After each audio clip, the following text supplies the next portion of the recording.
అంటే రేవంత్ రెడ్డి ముఖ్యమంత్రి పదవిలో ఉన్నా అనేటువంటి ఒక కనీస సోయి లేకుండా ఆయన చేస్తున్నట్టు ఒక ప్రయత్నం. ఇది లగచర్ల ఫార్మా రద్దు అని చెప్పని పేపర్లో వార్త చూస్తా ఉన్నాం.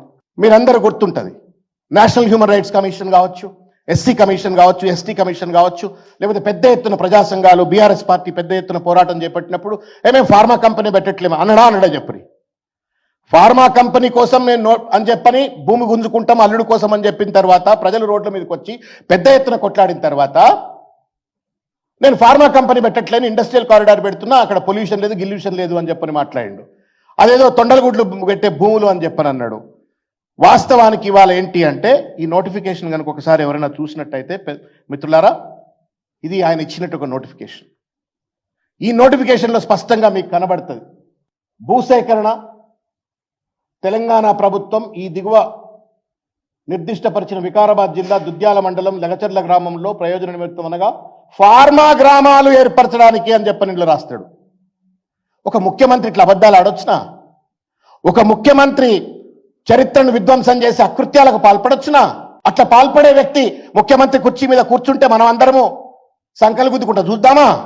దయచేసి రేవంత్ రెడ్డి గారు విజ్ఞతతో వ్యవహరించండి. మీరు కూర్చున్న కుర్చీ మహానుభావులు కూర్చున్న కుర్చీ. అది చెన్నారెడ్డి గారు లాంటి ఒక మహానుభావుడు కూర్చున్నాడు, కేసీఆర్ గారు లాంటి ఒక మహానుభావుడు కూర్చున్నాడు, పివి నరసింహారావు గారు లాంటి ఒక మహానుభావుడు కూర్చున్నారు, దామోదర సంజయ్ లాంటి మహానుభావుడు కూర్చున్నాడు, నీలం సంజీవ్ రెడ్డి గారు లాంటి ఒక పెద్ద పెద్ద నాయకులందరూ కూడా ముఖ్యమంత్రులుగా, బ్రహ్మానంద రెడ్డి గారు ఇటువంటి పెద్ద పెద్ద వాళ్ళందరూ కూడా అక్కడ ముఖ్యమంత్రులుగా పనిచేసిండ్రు. ఆ కుర్చీలో నువ్వు కూర్చున్నావు, సోయి మర్చిపోయి ఇవాళ కసితో కక్షతో కేసీఆర్ గారి పైన కోపంతో, తెలంగాణ పైన కోపంతో ఇవాళ అటు ప్రజలను ఆగమాగం చేసే ప్రయత్నం చేస్తూ ఉంటారు. చివరిగా నేను ఇవాళ రేవంత్ రెడ్డి ఇది కూడా చెప్తా ఉన్నా, మీరు ఫార్మా రద్దు చేస్తుంటే ఇండస్ట్రియల్ కారిడార్ అని చెప్పని అంటా ఉన్నాడు.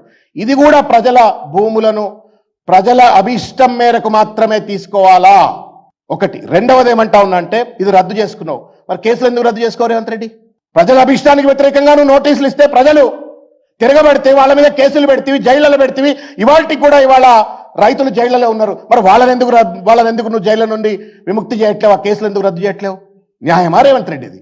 When you think that this is the wrong decision, ఇది తప్పుడు నిర్ణయం అయిన తర్వాత ఆ తప్పుడు నిర్ణయం ఫలితంగా వచ్చిన ఉద్యమం, ఆ ఉద్యమ నేపథ్యంలో పెట్టిన కేసులను నువ్వు ఎందుకు విడ్రా చేస్తలేవు?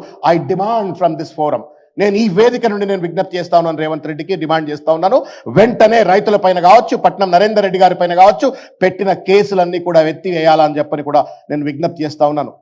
ఒక భూస్వామ్య మనస్తత్వంతో, ఒక ఫ్యూడల్ మనస్తత్వంతో రేవంత్ రెడ్డి వ్యవహరిస్తూ ఇవాళ ఆయనకు కిరీటాలు పెట్టుకోవచ్చు, కానీ తెలంగాణ తల్లి మన తల్లులు మాత్రం కిరీటాలు పెట్టుకోవద్దు అన్నట్టు రీతిలో రేవంత్ రెడ్డి వ్యవహరిస్తా ఉన్నాడు. ఇది దుర్మార్గం, అన్యాయం, సభ్య సమాజం ఖండించాలని చెప్పని తెలంగాణ అంతా కూడా గళమెత్తి ఇవాళ రేవంత్ రెడ్డి చేస్తున్న ఈ చిల్లర ప్రయత్నాన్ని తిప్పికొట్టాలని చెప్పని విజ్ఞప్తి చేస్తా ఉన్నాను.